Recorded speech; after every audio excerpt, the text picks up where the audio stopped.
नमस्ते दोस्तों, आपका स्वागत है मेरे चैनल पर। इसे सब्सक्राइब करें और घंटी आइकन दबाएं। The physical reality of the Middle East is defined by scarcity. Across thousands of miles, the region is dominated by parched, unforgiving deserts, where finding reliable drinking water is a daily challenge and large-scale agriculture is nearly impossible. Yet, sitting directly on top of this harsh terrain is Saudi Aramco, the most profitable corporation on the planet. This economic power is reflected in the currency markets. The Kuwaiti dinar currently stands as the highest valued currency in the world, holding significantly more value per unit than the dollar or the euro. This creates a stark contradiction. We are looking at a geographic region with almost no life-sustaining natural resources that has somehow become the undisputed center of global energy and wealth. However, this entire system has a built-in vulnerability. Crude oil is a finite, non-renewable resource. It takes millions of years to form, but it can be extracted and sold in a matter of days. Currently, the Middle East's global dominance rests on a temporary geological lottery ticket, and that ticket has a clear expiration date. 100 million years ago, the Middle Eastern landscape was unrecognizable. This entire landmass was submerged under a massive body of water known as the Tethys Ocean. While pop culture often links fossil fuels to dinosaurs, the actual source of this wealth is far smaller. Trillions of microscopic marine organisms, such as plankton and algae, provided the raw material for what we pump today. As these trillions of microscopic creatures died, they slowly settled onto the dark ocean floor over millions of years. This created thick, massive layers of organic sludge that accumulated in the deep sedimentary basins of the Tethys. Over deep time, tectonic shifts buried this organic graveyard beneath millions of tons of heavy rock and sediment, sealing it away from the surface world. This cross-section shows the transformation. Under extreme pressure and heat from the Earth's mantle, and in a total absence of oxygen, the biological matter was baked into a dense, waxy substance called kerogen. This subterranean environment acted as a massive geological pressure cooker. The kerogen remained trapped for hundreds of thousands of years, slowly refining as the weight of the rock layers above it continued to grow.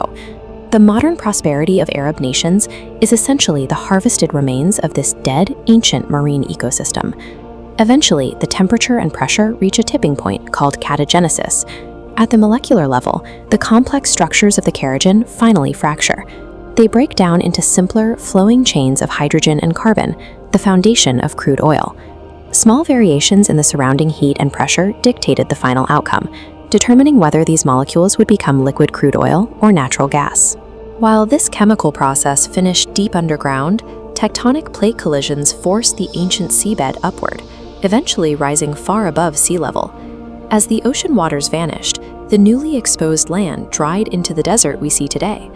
This surface now acts as a massive, airtight lid, locking the ancient hydrocarbon reserves beneath the sand. This creates a difficult long-term reality. The same tectonic forces that provided the region's wealth also stripped away its fertility. Without oil, the land offers very little in the way of natural agricultural support.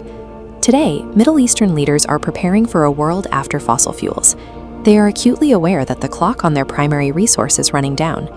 Saudi Arabia's Vision 2030 project is an aggressive attempt to pivot the economy. A core part of this mandate is to triple the tourism sector's contribution to the national GDP. They are using oil revenue to terraform the desert, constructing the megacity Neom directly into the canyon walls. The goal is to create a permanent hub that can anchor foreign wealth and international residents long after the oil is gone. The United Arab Emirates has followed a similar path, building record-breaking structures like the Burj Khalifa. These landmarks create a gravitational pull for global tourism and business, forcing international interest into their borders. Qatar utilized the 2022 FIFA World Cup to achieve a similar goal. Hosting one of the world's largest cultural events mandated a massive wave of rapid infrastructure development and secured a significant influx of foreign capital. These mega-projects are calculated survival mechanisms. They are engineered specifically to create an economic foundation that can outlive the era of oil extraction. This strategy relies on building an economic ecosystem. We can see this mechanic at work with India's Statue of Unity. It was built as a massive piece of infrastructure designed to pull visitors into a specific geographic point. The total economic impact is generated by the secondary network that the attraction requires: the hotels, the restaurants, and the transit systems, like local electric autos, that the landmark pulls into orbit. Saudi Arabia, Qatar, and the UAE are attempting to scale this ecosystem effect to the level of an entire nation. While long-term redevelopment is often subject to criticism, continuous investment in infrastructure is a primary tool for creating new job markets and stabilizing a transitioning economy. The ultimate goal for the Middle East is a total transition. They want to move away from simply pulling fuel out of the ground to becoming the global hub that fuels commerce and trade itself.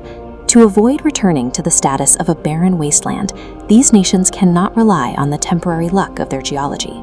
They must engineer a future that is self-sustaining and infinite.